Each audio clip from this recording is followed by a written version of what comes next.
Tudor a dit il y a quelques instants en conférence de presse qu'il a reconnu, il a dit effectivement cette saison on a manqué le talent devant. Non, mais Voilà, ça, le talent offensif. on n'attendait pas, on s'attendait pas à ce qu'ils nous le disent. On a très bien compris que c'était ça le vrai problème. Après, il en avait des attaquants, il les a pas tout le temps fait jouer. Hein. Et ensemble.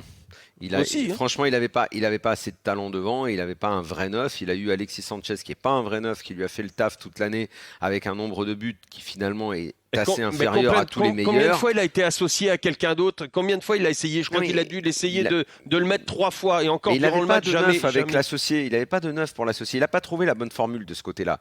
Il a fait une saison où finalement, malgré tout, il faut quand même dire qu'il a plus de points que l'équipe qui a fait deuxième l'année dernière.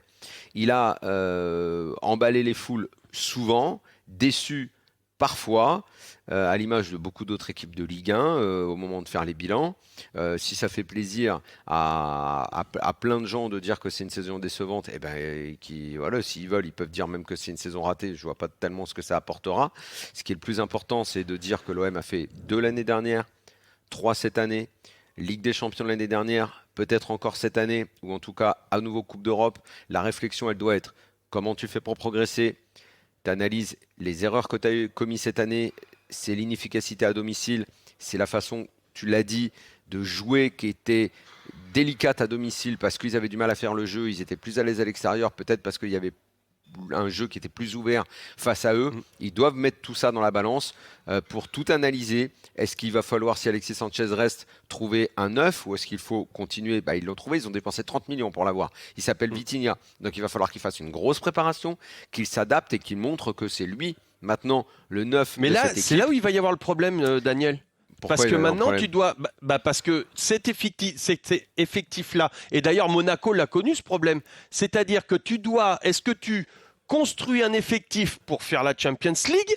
Et étant donné que tu dois passer par ces matchs de qualification, ça veut dire que ton effectif.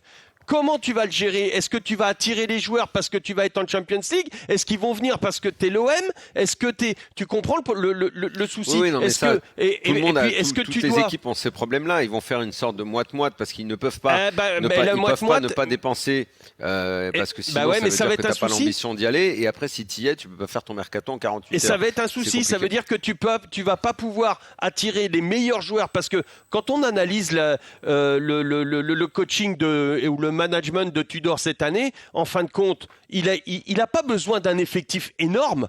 Il a besoin de V12. Il a besoin de mecs extraordinaires, des pontes, 11 mecs qui soient au niveau européen dans le top 10. Il faut que tous ces 11 mecs soient dans le top 10 parce que de toute façon, après, les autres, ils jouent pas. Il les met de côté. Il est dans son schéma et il reste comme ça. Donc, il lui faut pas un effectif énorme. Pas faire ça, hein. Il pourra pas. Et c'est là qu'il y a un problème. Moi, je pense qu'il a besoin. Et c'est là qu'il y a un problème. Le neuf, en fait, on ne peut pas dire qu'il a besoin d'un neuf parce qu'encore une fois, il y a 30 millions de dépensés, donc ça veut dire que c'est Vitinha. Si Alexis Sanchez reste, et logiquement, c'est parti pour, il manque un joueur devant parce que Malinowski, ça n'a pas fait l'affaire à part un peu au début, parce que Payet va partir, parce que Under, je pense, n'est pas assez fort pour aller encore plus haut. Donc, il va falloir le troisième homme devant. S'il continue à jouer comme il joue là, il va falloir qu'il renforce avec un milieu de terrain supplémentaire et probablement créateur. Et derrière, il va falloir également... Ça fait déjà 3 joueurs. Mais on n'en est pas encore à parler du recrutement, de vers là où ils vont aller.